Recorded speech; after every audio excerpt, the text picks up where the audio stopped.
দেখো এই অঙ্কটা বলেছে fx টা একটা ফাংশন দিয়েছে, কম্পোজিট ফাংশন, দুটো আলাদা আলাদা ফাংশনের, এটা fx এটা gx ধরতে পারো, ঠিক আছে? তো দুটো আলাদা আলাদা ফাংশনের যোগফল আর কি।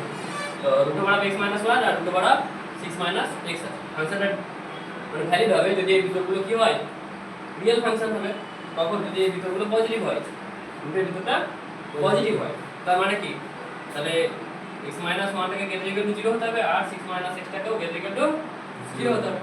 তার মানে আমাদের কি x টা গ্রেটার ইকুয়াল টু 1 হতে হবে।